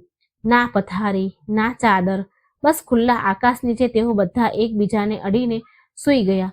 બીજા દિવસે તેઓ ફરી ચાલ્યા અને એક બીજા નગરમાં પહોંચ્યા. આ નગર ખૂબ સુંદર હતું. અહીંના રાજાનું નામ ધર્મપાલ હતું અને તે ખૂબ જ ન્યાયપ્રિય અને દાની રાજા હતા. સાહુકારે વિચાર્યું કે અહીં કદાચ કંઈક કામ મળી જાય. સાહુકારે પોતાના દીકરાઓને અલગ અલગ દિશામાં કામ શોધવા માટે મોકલી દીધા. સંજોગ જુઓ, સાહુકારનો સૌથી નાનો દીકરો, જેની પત્ની ખૂબ સંસ્કારી હતી, તે ફરતા એક સરોવરના કિનારે પહોંચી. ત્યાં તેણે જોયું કે કેટલીક સ્ત્રીઓ ખૂબ જ શ્રદ્ધાભાવથી પૂજા કરી રહી હતી. તેઓ માટીના ઢગલા બનાવી રહી હતી, તેના પર ફૂલ ચડાવી રહી હતી અને એક વાર્તા સાંભળી રહી હતી. નાનો દીકરો ત્યાં જ એક ઝાડ પાછળ ઊભો રહીને જોવા લાગ્યો. તેને બહુ જિજ્ઞાસા થઈ કે આ સ્ત્રીઓ શું કરી રહી છે. જ્યારે પૂજા પૂરી થઈ તો તે હિંમત કરીને તે સ્ત્રીઓ પાસે ગયો. તેની હાલત જોઈને મહિલાઓને ખૂબ દયા આવી. તેણે પૂછ્યું, બેટા, કોણ છે તું અને આમ છુપાઈને શું જોઈ રહ્યો હતો? છોકરાએ હાથ જોડીને કહ્યું, માતા, હું એક બદનસીબ માણસ છું. મારો પરિવાર ખૂબ મુશ્કેલમાં છે અમે દાણા દાણા માટે તડપી રહ્યા છીએ. મેં જોયું કે આપ લોકો કેટલી ભક્તિભાવથી પૂજા કરી રહ્યા છો. મારા મનમાં શાંતિ મળી એટલે હું ઊભો રહી ગયો. શું આપ મને કહેશો કે આ કયું વ્રત છે અને આપ કોની પૂજા કરો છો? તે સ્ત્રીઓમાં એક વૃદ્ધ સ્ત્રી હતી. તેણે બહુ પ્રેમથી કહ્યું, બેટા, આ કોઈ સાધારણ પૂજા નથી. આ માં લક્ષ્મીનું વ્રત છે અને અમે બુધવારની કથા સાંભળી રહ્યા હતા. જે પણ માણસ સાચા મનથી બુધવારના દિવસે ગણેશજી અને માં લક્ષ્મીનું ધ્યાન કરે છે અને આ કથા સાંભળે છે, માં લક્ષ્મી તેના બધા કષ્ટ હરી લે છે.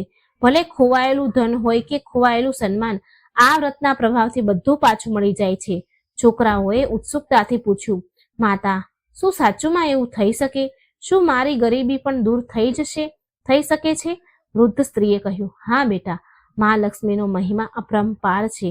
જો તું અને તારો પરિવાર શ્રદ્ધાથી આ વ્રત કરશો તો તમારા દિવસો જરૂર બદલાશે. પરંતુ યાદ રાખજો, મનમાં છળ કપટ ન હોવું જોઈએ. છોકરાએ તરત પૂછ્યું, માતા, આની વિધિ શું છે? મને કહો, હું જરૂર કહીશ. તે સ્ત્રીએ બુધવાર વ્રતની પૂરી વિધિ કહી. તેણે કહ્યું, બુધવારના દિવસે સવારે જલ્દી ઉઠી સ્નાન કરી ઘરને સાફ કરો. ગણેશજી અને લક્ષ્મીજીની મૂર્તિ કે ફોટો સામે ઘીનો દીવો કરો. લીલી ધરો ગણેશજીને ચડાવો કારણ કે તેમને ખૂબ જ પ્રિય છે. પછી ગોળ અને ચણાનો પ્રસાદ બનાવો અને સૌથી જરૂરી વાત, બુધવારની કથા સાંભળો અને બીજાને સંભળાવો. જો થઈ શકે તો કોઈ ગરીબને ભોજન કરાવો. કોઈનું અપમાન ન કરો. છોકરાએ બધી વાત પોતાના મનમાં ગાંઠ વાળી લીધી. તેને લાગ્યું જાણે તેને ડૂબતા તણખલાનો સહારો મળી ગયો હોય. તે દોડતા પોતાના પિતા અને ભાઈઓ પાસે ગયો. તેઓ બધા એક ધર્મશાળાના ખૂણામાં બેઠા પોતાના નસીબને કોસી રહ્યા હતા. નાના દીકરાએ જઈને કહ્યું, પિતાજી, માતાજી, રડવાનું બંધ કરો. પિતાજી, માં, રડવાનું બંધ કરો. મને આપણા દુઃખોનો ઈલાજ મળી ગયો છે. બધાએ તેને હેરાનીથી જોયો. સાહુકારે પૂછ્યું, શું થયું બેટા, શું થયું? શું કોઈ ખજાનો મળી ગયો? દીકરાએ કહ્યું, ખજાનાથી પણ મોટી વસ્તુ મળી છે. પિતાજી, મને મા લક્ષ્મીને પ્રસન્ન કરવાનો રસ્તો મળી ગયો છે.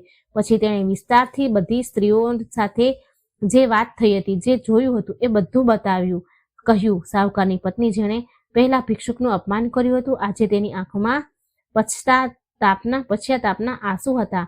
તેણે કહ્યું, કદાચ ઈશ્વરે આપણને આપણી ભૂલ સુધારવાનો આ છેલ્લો મોકો આપ્યો છે. આપણે આ વ્રત કરીશું. સંજોગોથી બીજે દિવસે જ બુધવાર હતો. સાહુકારના પરિવાર પાસે પૂજા માટે વધારે કંઈ ન હતું, પરંતુ તેમની પાસે હવે એ વસ્તુ હતી જે પહેલા ન હતી, સાચી શ્રદ્ધા અને અહંકારનો નાશ.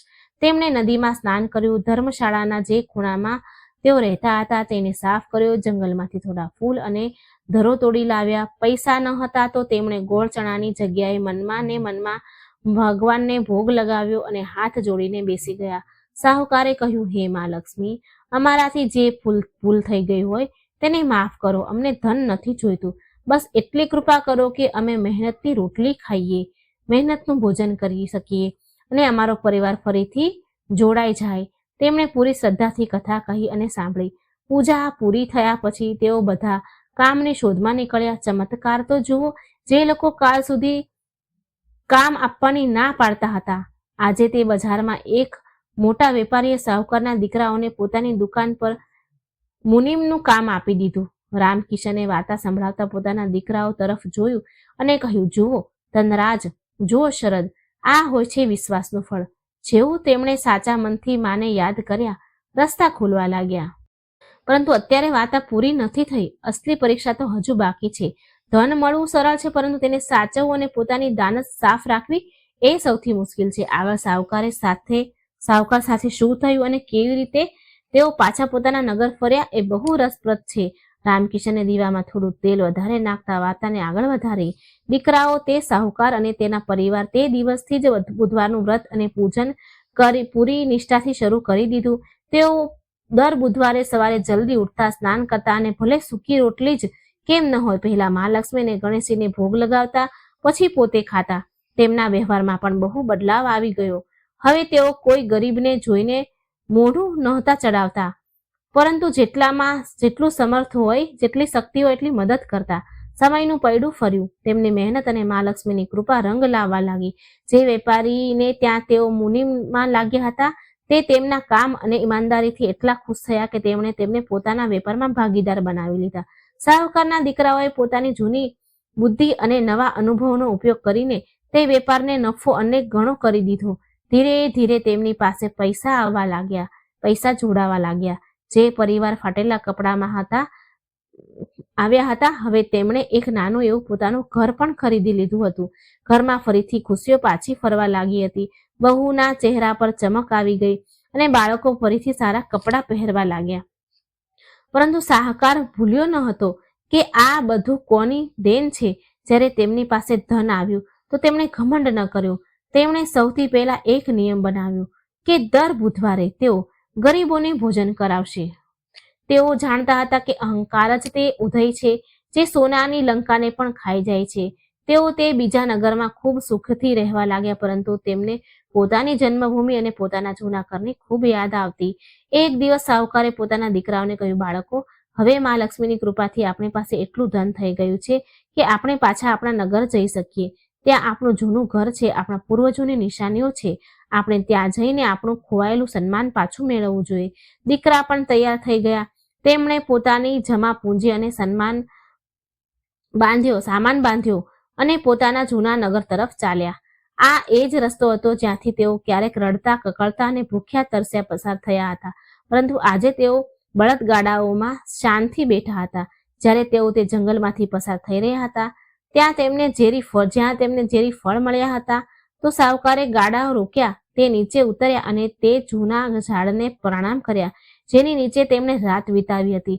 તેણે પોતાના દીકરાઓને કહ્યું, આ જગ્યાને ક્યારેય ન ભૂલતા.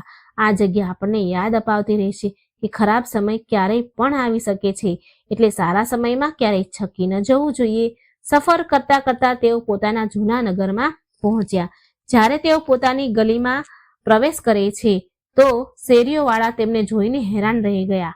લોકોએ વિચાર્યું કે આ પરિવાર તો બરબાદ થઈ ગયો છે, હવે ક્યારેય પાછો જ નહીં આવે. પરંતુ શાહુકાર અને તેના દીકરા પહેલા કરતા પણ વધારે તેજ અને ચમક સાથે પાછા આવ્યા હતા. તેમનું જૂનું ઘર જે ખંડેર બની ચૂક્યું હતું, તેમણે ફરીથી તેને સરસ બનાવવાનું શરૂ કર્યું. થોડા દિવસમાં તેમનું ઘર ફરીથી મહેલ જેવું ચમકવા લાગ્યું. તેમણે પોતાનો જૂનો વેપાર ફરીથી શરૂ કર્યો અને જોતજોતામાં તેઓ પહેલા કરતા પણ વધારે અમીર થઈ ગયા. પરંતુ અસલી પરીક્ષા હજુ પણ બાકી હતી. મા લક્ષ્મી જોવા માંગતા હતા કે શું આ બદલાવ કાયમી છે કે માત્ર મતલબનો છે. એક દિવસ શાહુકાર પોતાના ઘરની બહાર ઓટલા પર બેઠો હતો. તેની વહુ અંદર જમવાનું બનાવી રહી હતી. ત્યારે જ બરાબર એવા જ સંજોગ બન્યો જેવો વર્ષો પહેલા બન્યો. એ જ બપોરના સમયે એ જ સ્વાદિષ્ટ ભોજનની સુગંધ અને દરવાજા પર એક અવાજ આવ્યો, મા બાપ, બહુ તરસ લાગી છે, બહુ તરસ્યો છું, થોડું પાણી મળી જશે? શાહુકારે માથું ઊંચું કરીને જોયું. દરવાજા પર એક ખૂબ જ વૃદ્ધ અને બીમાર સાધુ ઊભા હતા. તેના કપડાં લીરા વેરાઈ ગયા હતા અને શરીર પર ઘા હતા. તેને જોઈને કોઈને પણ સૂગ ચડી શકે. આ એ જ સ્થિતિ હતી જ્યાં પહેલા શાહુકારની પત્નીએ ભિક્ષુકને ભગાડી દીધો હતો. રામકિશન અહીં રોકાઈને પોતાના દીકરાઓની આંખોમાં જોયું અને પૂછ્યું, તમને શું લાગે છે ધનરાજ, શું આ વખતે પણ તેમણે એ જ ભૂલ કરી હશે? ધનરાજ એ વાર્તામાં પૂરી રીતે ખોવાઈ ચૂક્યું હતું. તરત બોલ્યો, ના પિતાજી, જો તેમણે અત્યારે પણ નહીં શીખ્યું હોય તો પછી તેમનું સુધરવું નામુમકિન છે. મને લાગે છે આ વખતે તેમણે સાધુને નહીં ભગાડ્યો હોય. રામકિશન હસ્યો. બિલકુલ સાચું વિચાર્યું બેટા. જેવા તે સાધુનો અવાજ અંદર રસોડામાં ગયો કે શાહુકારની નાની વહુ, જે સૌથી વધારે સંસ્કારી હતી, તરત જ પાણીનો લોટો લઈને બહાર આવી. તેણે સાધુને જોયા તો તેનું મન કરુણાથી ભરાઈ ગયું. તેણે ના માત્ર તેને પાણી પીવડાવ્યું, પરંતુ અંદરથી આસન લઈને આવી અને બોલી, બાબા, આપ અહીં છાંયડામાં બેસો, હું આપ માટે ભોજન લાવું છું. આટલામાં શાહુકારની પત્ની એટલે કે એ છોકરાઓની માં પણ બહાર આવી ગઈ. સાધુને જોઈને એક પળ માટે તેનું પોતાનું જૂનું પાપ એને યાદ આવી ગયું. તે દોડી અને સાધુના ચરણમાં પડી ગઈ. તેને રડતા રડતા કહ્યું, મહારાજ, મને ક્ષમા કરો. મેં એકવાર એક મહાત્માને મારા દ્વારેથી ભગાડી દીધા હતા, જેની સજા મેં ભોગવી છે. આજે હું આપને ખાલી હાથે નહીં જવા દઉં. આખો પરિવાર બહાર આવી ગયો. તેમણે તે વૃદ્ધ સાધુની ખૂબ સેવા કરી. તેને પેટ ભરીને ભોજન કરાવ્યું અને નવા વસ્ત્ર આપ્યા. સાધુએ ભોજન કર્યા પછી શાહુકારના માથા ઉપર હાથ મૂક્યો અને ત્યારે જ એક ચમત્કાર થયો. જોતજોતામાં તે વૃદ્ધ અને બીમાર સાધુ ગાયબ થઈ ગયા અને ત્યાં એક દિવ્ય રોશની ફેલાઈ ગઈ. તે રોશનીમાંથી એક અવાજ આવ્યો, વત્સ, હું તારી પરીક્ષા લઈ રહી હતી. તું આ પરીક્ષામાં સફળ થયો. તે ધનનો અસલ ઉપયોગ શીખી લીધો છે. હવે તારા ઘરમાં ક્યારેય દરિદ્રતા નહીં આવે. તે અવાજ બીજો કોઈનો નહીં, પણ સ્વયં માતા લક્ષ્મીનો હતો. મા લક્ષ્મીની પ્રેરણા હતી. તે દિવસ પછીથી સાવકારનો યશ આખા રાજ્યમાં ફેલાયો, પરંતુ તેમણે પોતાનું બુધવારનું વ્રત ક્યારેય ન છોડ્યું. તેઓ દર બુધવારે આ કથા સાંભળતા અને સંભળાવતા. રામકિશને વાર્તા પૂરી કરીને એક ઊંડો શ્વાસ લીધો. ઘરમાં એકદમ સન્નાટો હતો. ધનરાજ અને શરદ બંનેના રૂવાડા ઊભા થઈ ગયા હતા. તેમને લાગી રહ્યું હતું કે જાણે આ વાર્તા કોઈ બીજાની નહીં પણ તેમની જ છે. તેઓ પણ તો પોતાની કમાણીનો ખોટો ઉપયોગ કરી રહ્યા છે. તેઓ પણ તો પોતાના માતા પિતા જે ઘરના દેવતા છે તેમનું અપમાન કરી રહ્યા છે. રામકિશને સ્નેહથી પૂછ્યું, દીકરાઓ, વાર્તા તો પૂરી થઈ ગઈ, પણ આની શીખ હજુ બાકી છે. આ વાર્તાએ તે સાહુકારનું જીવન બદલી નાખ્યું. શું આ મારું અને તમારું જીવન પણ બદલી શકે છે? શું તમને સમજાયું કે બરકત અને પૈસા ક્યાં ટકે છે? શરદની આંખો ભીની થઈ ગઈ હતી. તેણે કહ્યું, પિતાજી, મને બધું જ સમજાઈ ગયું છે. પૈસા દારૂના અડ્ડા પર નહીં, ઘરની ખુશીઓમાં છે. અમે ખૂબ મોટી ભૂલ કરી છે. અમે બીરુ કાકાના કહેવામાં આવીને પોતાના જ ઘરમાં આગ લગાવી રહ્યા હતા. ધનરાજે પણ માથું ઝુકાવી લીધું અને બોલ્યો, તમે સાચું કહી રહ્યા હતા પિતાજી. આજે મારા મનને શાંતિ મળી છે કે હજારોનો દારૂ પીને પણ નથી મળી. પરંતુ પિતાજી, શું બહુ મોડું નથી થઈ ગયું? અમે આટલા પૈસા બરબાદ કરી દીધા. શું મા લક્ષ્મી હજુ પણ અમને માફ કરશે? રામકિશને દીવાની જ્યોતને થોડી વધારે તેજ કરી અને બોલ્યા, બેટા, જ્યારે જાગો ત્યારથી સવાર. મહાલક્ષ્મી ખૂબ દયાળુ છે. જો તમે આજે આ જ ક્ષણે સંકલ્પ લો છો તો બધું બદલાઈ શકે છે, પરંતુ સંકલ્પ પાક્કો હોવો જોઈએ, કાચા દોરા જેવો નહીં, જે જરા અમથા ઝટકાથી તૂટી જાય. બહાર બીરુ જેવા હજારો રાક્ષસો બેઠા છે જે તમને ફરીથી ખેંચવાની કોશિશ કરશે. હજુ રામકિશન આ સમજાવી જ રહ્યા હતા કે અચાનક બહાર ગલીમાંથી શોર સંભળાયો. કોઈના જોર જોરથી બૂમો પાડવાનો અને ગાળો બોલવાનો અવાજ આવી રહ્યો હતો. આ અવાજ જાણીતો હતો. આ બીરુ લુહારનો અવાજ હતો. તે નશામાં ધૂત થઈને રામકિશનના ઘરની બહાર ઊભો તમાશો કરી રહ્યો હતો. અરે ઓ રામકિશન, બહાર નીકળ. તારા દીકરાઓને સુપટ્ટી વઢાવી તે. આજે તેઓ મારી દુકાન પર ન આવ્યા, મારું નુકસાન કરાવી દીધું. મોકલ તેને બહાર. આજે હું જોઉં છું કોણ રોકે છે તેમને. બીરુનો અવાજ સાંભળીને ધનરાજ અને શરદનું શરીર એક પળ માટે તો જકડાઈ ગયું. જૂની આદત અને બીરુનો ડર બંને તેમના પર હુમલો કર્યો. રામકિશને પોતાના દીકરાઓના ખભા પર હાથ મૂક્યો અને મજબૂતાઈથી કહ્યું, ડરશો નહીં. આજે પરીક્ષાની ઘડી છે. વાર્તા હજુ પૂરી નથી થઈ બેટા. અસલ લડાઈ તો હવે શરૂ થશે. બહાર જાઓ અને આ અધર્મને બતાવો કે હવે આ ઘરના દરવાજા તેના માટે હંમેશા માટે બંધ થઈ ચૂક્યા છે. બીરુ લુહારના કર્કશ અવાજે રામકિશનના ઘરની શાંતિનો ભંગ કરી દીધો હતો. બહાર ગલીમાં ઉભેલા બીરુ સતત બૂમો પાડી રહ્યો હતો, ગાળો બોલી રહ્યો હતો અને દરવાજા તોડવાની ધમકી આપી રહ્યો હતો. આ અવાજ સાંભળીને ધનરાજ અને શરદના ચહેરાનો રંગ ઉડી ગયો. હમણાં જ જે કથા સાંભળીને તેમના મનમાં શાંતિ અને વૈરાગ્યનો ભાવ આવ્યો હતો, બીરુના અવાજે તેને ડરમાં બદલી દીધો. બંને ભાઈઓના હાથ ધ્રુજવા લાગ્યા. આ ડર બીરુનો ન હતો. આ ડર તે જૂની લતનો હતો જે બીરુનો અવાજ સાંભળતા જ તેમની અંદર સળવળવા લાગ્યો. રામકિશનની પત્ની ગભરાઈ ગઈ અને બોલી, હે ભગવાન, આ રાક્ષસ અહીં સુધી આવી ગયો. હવે શું થશે? ક્યાંક આ શેરી મહોલ્લામાં તમાશો ઊભો ન કરી દે. જો આણે અહીં લડાઈ ઝઘડો કર્યો તો પોલીસ આવી જશે. માનો ગભરાહટ જોઈને ધનરાજ ઉઠવા લાગ્યો. તેની આંખોમાં ગુસ્સો અને લાચારી બંને હતી. તે બોલ્યો, હું જઈને તેને જોઉં છું. તેને ના પાડું છું કે અહીં શોર ન મચાવ. પરંતુ રામકિશને ધનરાજનો હાથ પકડીને તેને બેસાડી દીધો. રામકિશનની આંખોમાં એક અજીબ ચમક હતી, જાણે તેને ખબર હોય કે આ ઘડી આવવાની જ હતી. રામકિશને શાંત પરંતુ ખૂબ ભારે અવાજમાં કહ્યું, બેસી જા ધનરાજ.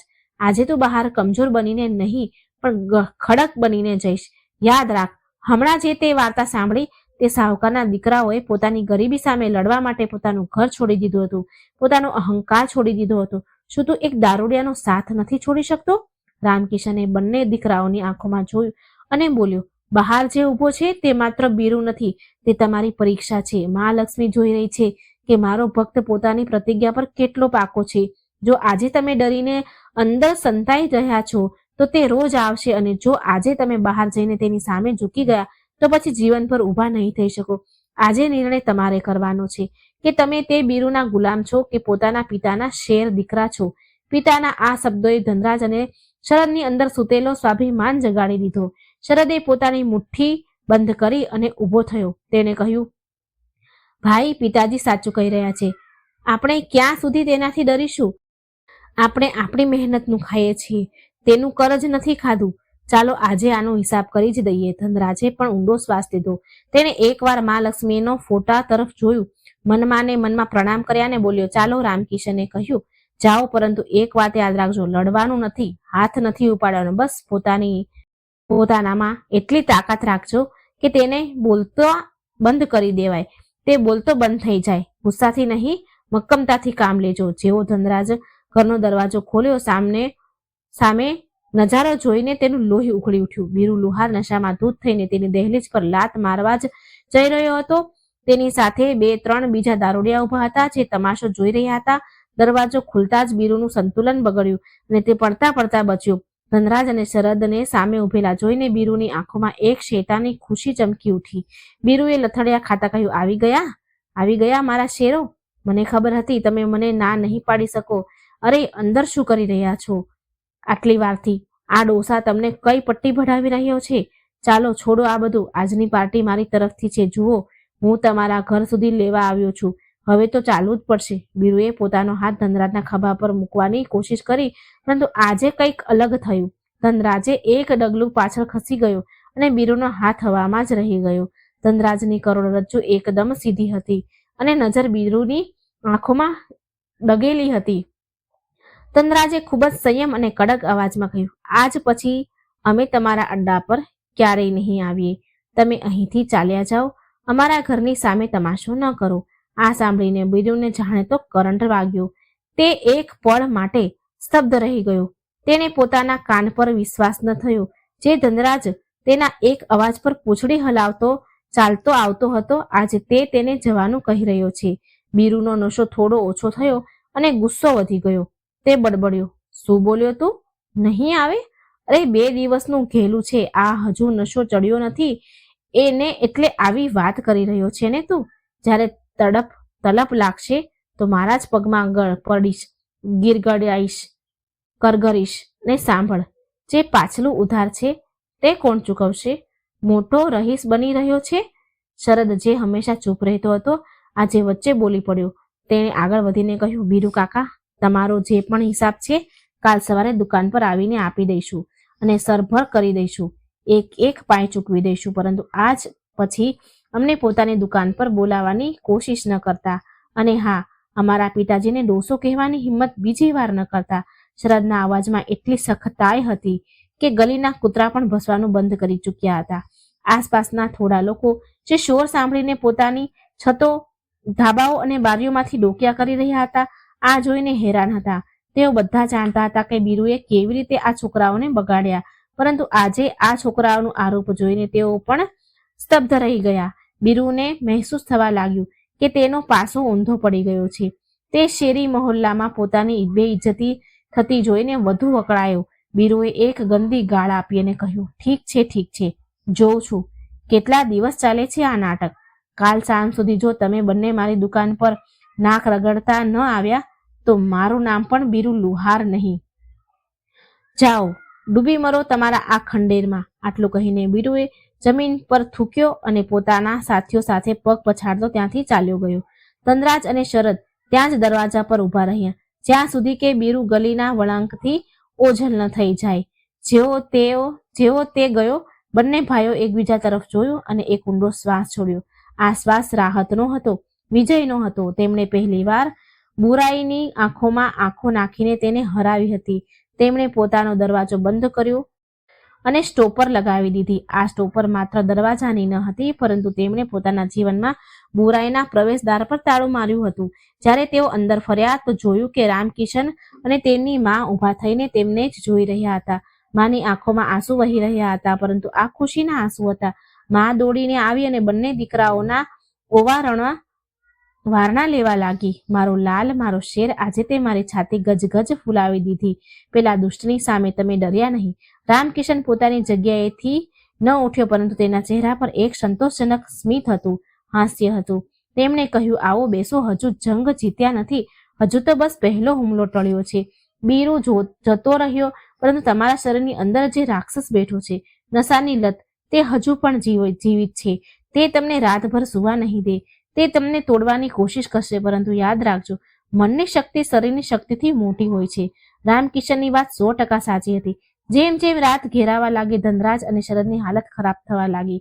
તેમનું શરીર તૂટવા લાગ્યું. દારૂ ન મળવાના કારણે તેમના હાથ પગ ધ્રુજવા લાગ્યા, પરસેવો છૂટવા લાગ્યો. શરદે પોતાનું માથું પકડી લીધું અને બોલ્યો, ભાઈ, બહુ બેચેની થઈ રહી છે. એવું લાગી રહ્યું છે જાણે માથું ફાટી જશે. ધનરાજની હાલત પણ કંઈક આવી જ હતી. તેનું ગળું સુકાઈ રહ્યું હતું અને તેને વારંવાર પાણી પીવાની ઈચ્છા થઈ રહી હતી, પરંતુ પાણીની તરસ નહોતી છીપાઈ રહી.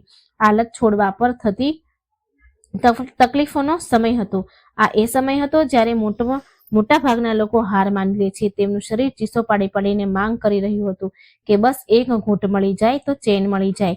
શરદની હિંમત જવાબ આપવા લાગી. તે ઉઠીને ઊભો થઈ ગયો અને બોલ્યો, પિતાજી, મારાથી સહન નથી થતું. હું મરી જઈશ. મને બસ થોડીક જોઈએ, માત્ર દવાની જેમ. રામકિશને શરદને કસીને પકડી લીધો અને તેને પોતાની છાતી સરસો ચાંપી લીધું. રામકિશન બોલ્યો, ના બેટા, તું મરીશ નહીં. આ તારી અંદરની બુરાઈ મરી રહી છે. જ્યારે ઝેર શરીરમાંથી નીકળે છે તો તકલીફ થાય છે. બસ આજની રાત કાઢી લે.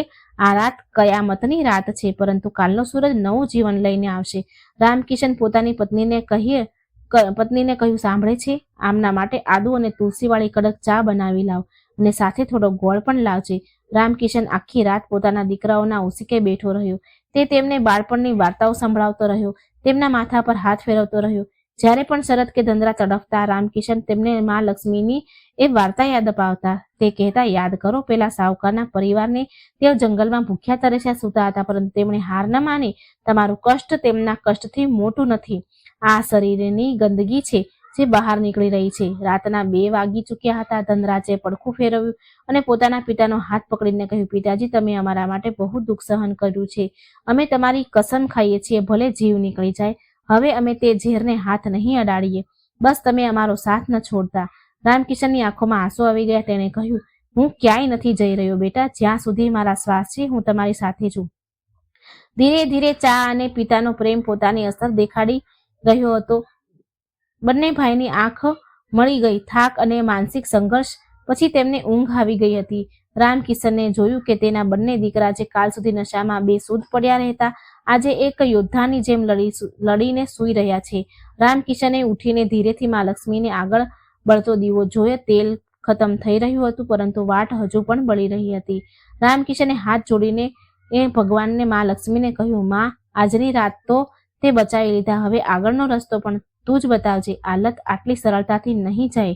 મારે આમના મનને કોઈ બીજા કામમાં લગાવવું પડશે. ખાલી મગજ તો શેતાનનું ઘર હોય છે.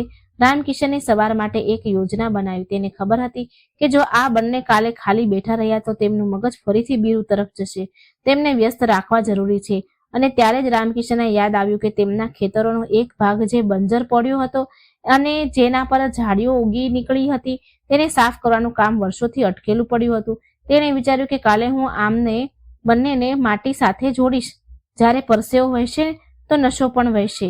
બીજી સવારે જ્યારે સૂરજનું પહેલું કિરણ આંગણામાં પડ્યું તો રામકિશને ધનરાજ અને શરદને જગાડ્યા. તેમની આંખો સૂજેલી હતી અને શરીર તૂટી રહ્યું હતું, પરંતુ રામકિશને તેમને વિચારવાનો મોકો જ ન આપ્યો. તેણે કહ્યું, ઉઠો શેરો, આજે આપણે આપણી બંજર જમીનને સોનું બનાવવાની છે. પાવડો ઉપાડો અને ચાલો મારી સાથે. બંને ભાઈના ન ઈચ્છવા છતાં પણ તેમના પિતાના સન્માનથી તે ઊભા થયા. તેઓ ખેતર પર પહોંચ્યા. રામકિશને તેમને તે જમીન પર કામ કરવા કહ્યું જે વર્ષોથી ખાલી પડી હતી. ધનરાજ અને શરદ ખોદવાનું કામ શરૂ કર્યું. જેમ જેમ સૂરજ ચડતો ગયો, તેમનો પરસેવો વહેવા લાગ્યો. શરીરની બધી ગંદકી પરસેવા દ્વારા બહાર નીકળી હતી, પરંતુ બપોર સુધીમાં તેમના હાથ પગ જવાબ આપવા લાગ્યા. પરંતુ રામકિશને તેમને રોકાવા ન દીધા. સાંજ થતા થતા તેઓ આટલા થાકી ચૂક્યા કે તેમને દુનિયાની કોઈ પણ વસ્તુનું ભાન ન હતું. ઘરે આવતા જમ્યા વગર તેઓ ગાઢ નિંદ્રામાં સૂઈ ગયા. તે રાત્રે તેમને બીરુની યાદ ન આવી, કારણ કે મહેનતના થાકે નશાની તલપને દબાવી દીધી હતી. આ સિલસિલો એક દિવસનો નહીં પણ રોજનો બની ગયો. દિવસભર ખેતરમાં તનતોડ મહેનત અને સાંજે ઘરે આવીને મા લક્ષ્મીની આરતી. દર બુધવારે આખો પરિવાર નિયમિત રીતે વ્રત કરે, ગણેશજીને ધરો ચડાવતા અને મા લક્ષ્મીની કથા સાંભળતા. મા લક્ષ્મીની કથા તેમના જીવનમાં બદલાવ લાવી રહી હતી. ધીરે ધીરે ધનરાજ અને શરદનું શરીર નિખરવા લાગ્યું. તેમના ચહેરા પરનો નશો કાળો ઓછાયો હટી ગયો અને તેમનું તેજ ચમકવા લાગ્યું. બીજી બાજુ બીરુ લુહાર પોતાની હાર પચાવી ન શકતો ન હતો.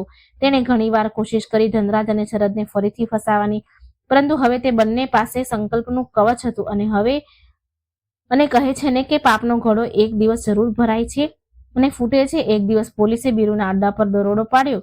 ગામના જ કોઈ વ્યક્તિએ તેની ફરિયાદ કરી દીધી હતી. પોલીસે બીરુને રંગે હાથ પકડી લીધો અને તેની દુકાનને સીલ લગાવી દીધું છે. બીરુએ ન જાણે કેટલા ઘર બરબાદ કર્યા. આજે તે પોતે હથકડી પહેરીને જેલ જઈ રહ્યો હતો. તેને લઈ જતા જોઈ રામકિશને પોતાના દીકરાઓને કહ્યું, જો અધર્મની કમાણીનો અંત હંમેશા ખરાબ હોય છે. સમય વીતતો ગયો. ધનરાજ અને શરદ પોતાની મહેનતથી તે બંજર જમીનમાં એવો પાક ઉગાડ્યો કે આખું ગામ જોતું રહી ગયું. પાક વેચીને જે પૈસા આવ્યા તેમણે સૌથી પહેલા લઈ જઈને પોતાની માના ચરણમાં મૂક્યા. માની આંખોમાંથી આંસુ આવી ગયા, ખુશીના આંસુ છલકાઈ ગયા. તેણે તે નોટોને માથે લગાવી અને બોલી, આ માત્ર પૈસા નથી, આ મારા દીકરાઓની ઇજ્જત છે જે પાછી આવી ગઈ છે. 1 વર્ષની અંદર જ રામકિશનનું ઘર પૂરી રીતે બદલાઈ ગયું હતું. જે છત ટપકતી હતી હવે તે પાકી થઈ ગઈ હતી. ઘરમાં નવો સામાન આવી રહ્યો હતો. ધનરાજ અને શરદના લગ્ન સારા પરિવારમાં થઈ ગયા અને ઘરમાં વહુઓ આવી ગઈ. હવે ઘરમાં રોજ સાંજે ઝઘડા નહીં પણ હસી મજાક અને ભજનના અવાજો ગુંજતા હતા. જે ઘરને લોકો દારૂડિયાઓનું ઘર કહેતા હતા તે લોકો હવે તેને ભક્તોનું ઘર કહેવા લાગ્યા હતા. એક બુધવારની સાંજે રામકિશન પોતાના પૂરા પરિવાર સાથે પૂજા કરી રહ્યા હતા. ઘરમાં ઘીના દીવા સળગી રહ્યા હતા અને સુગંધ મહેકી રહી હતી. પૂજા પૂરી થયા પછી રામકિશને પોતાના દીકરાઓને અને વહુને કહ્યું, બાળકો, આજે આપણી પાસે બધું જ છે, ધન, સુખ, સંપત્તિ, શાંતિ, પરંતુ યાદ રાખજો, આ બધું આ બુધવારના વ્રત અને ઈમાનદારીનું ફળ છે. માં લક્ષ્મી ચંચળ હોય છે. તેઓ ત્યાં જ ટકે છે જ્યાં પવિત્રતા અને પરિશ્રમ હોય છે. ક્યારેય પણ પોતાના જૂના દિવસોને ભૂલતા નહીં અને ક્યારેય કોઈ ગરીબનું અપમાન ન કરતા. ધનરાજ અને શરદે પિતાના સ્પર્શ કર્યો, પગે લાગ્યા અને વચન આપ્યું કે તેઓ આજીવન આ નિયમનું પાલન કરશે. રામકિશને હાથ જોડીને મહાલક્ષ્મીની મૂર્તિ તરફ જોયું અને મનમાં આભાર માન્યો કે તેમણે તેના પરિવારને વિખરાઈ જવાથી બચાવી લીધો. મિત્રો, આ વાર્તા પરથી આપણને શીખ મળે છે કે માણસ ભલે કેટલી પણ ઊંડી મુસીબત ગમે એટલી ઊંડી મુસીબત કે ખરાબ લતમાં ફસાયેલો હોય, જો તે દ્રઢ નિશ્ચય કરી લે અને ઈશ્વર પર ભરોસો રાખે તો તે બહાર જરૂર નીકળી શકે છે. બુધવારના દિવસે માં લક્ષ્મી અને ગણેશજીની આરાધના કરવાથી બુદ્ધિ શુદ્ધ થાય છે અને ઘરમાં બરકત આવે છે. પરંતુ યાદ રાખો, પૂજાની સાથે સાથે સત્કર્મ અને મહેનત પણ એટલી જ જરૂરી છે. દર્શક મિત્રો, હવે આવો આપણે બધા મળીને માં લક્ષ્મીને જય બોલાવશું. જય માં લક્ષ્મી, જય શ્રી ગણેશ. જે કોઈ આ વાર્તા સાંભળી રહ્યા છે, જેને પૂરી આ વાર્તા સાંભળી છે, એના પર તમારી કૃપા હંમેશા બનાવી રાખજો. જય શ્રી કૃષ્ણ. રાધે રાધે. Thank you.